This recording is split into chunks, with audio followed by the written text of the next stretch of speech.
Rose, happy birthday. Para sa'yo. Ano ka ba? Tapos na yung birthday ko kahapon, di ba? Pinagluto mo pa nga ako ng arroz valenciana eh. Ang dami mo talaga pa surpresa. Ano to?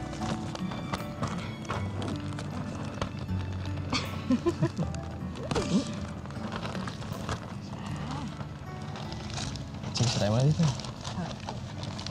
Ay. Oh, ang ganda.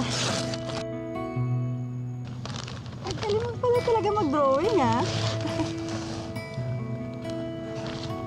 Salamat, ah. May problema ka ba? Rose, may sasabihin sana ako sa'yo. Ano yun?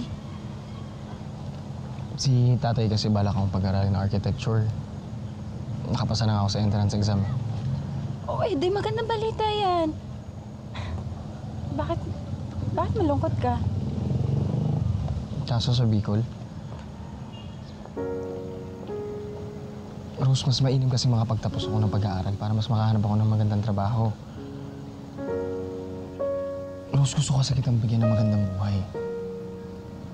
Iniisip ko na yung kinabukasan natin.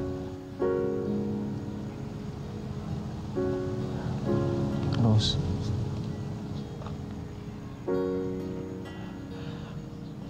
Huwag kang mag-alala. Ha? Hindi kita kakalimutan. Lagi akong magpapadala ng sulat para sa'yo. Pangako ko yan.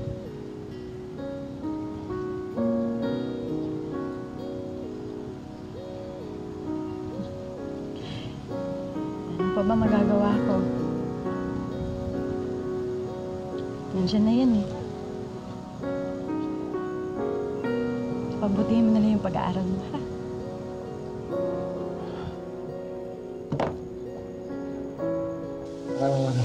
Rose. Aantayin kita, ha?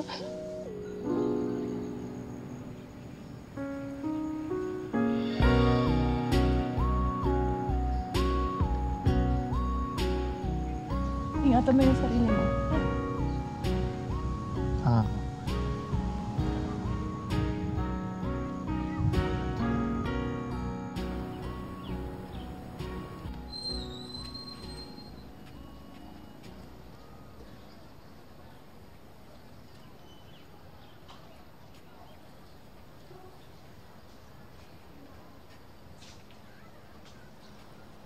Kung ako sa'yo, hindi na ako aasang babalik pa yung Jonathan na yan. Eh di ba nga, ilang beses ka na nagpadala ng sulat dyan? Ako pa nga pinagsulat mo eh. O ano, wala man lang pasabi. Kahit man lang sabihin niya na, Hoy, buhay pa ako! Hayaan mo na. Baka naman kasi busy lang yun.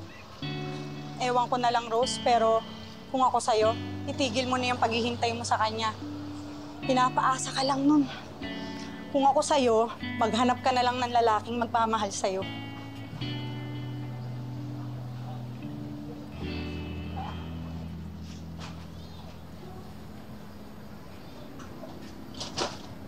Sulat po. Oh, tignan mo. May sulat ako. Kuya? Para kanino po yan? Kay Evelyn Samonte po. O, di ba?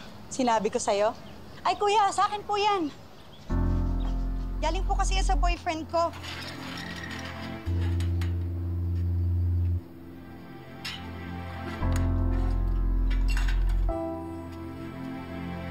Ito po. Ay, thank you po. Pirma na lang. Yan po. Salamat. Thank you.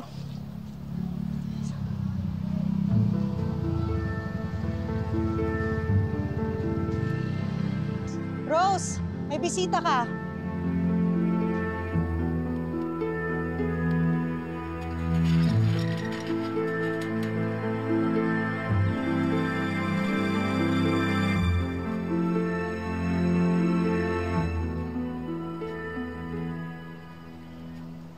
Hindi ka lang nakapag-aral, hindi ka na sumulat.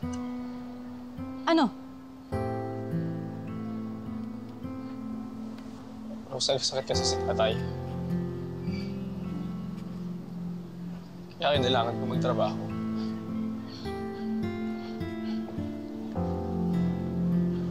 Rose, alam ko pinangako ko sa'yo, bibigyan kita ng magandang buhay, pero nabigo yung tao eh. Sana patawarin mo ako.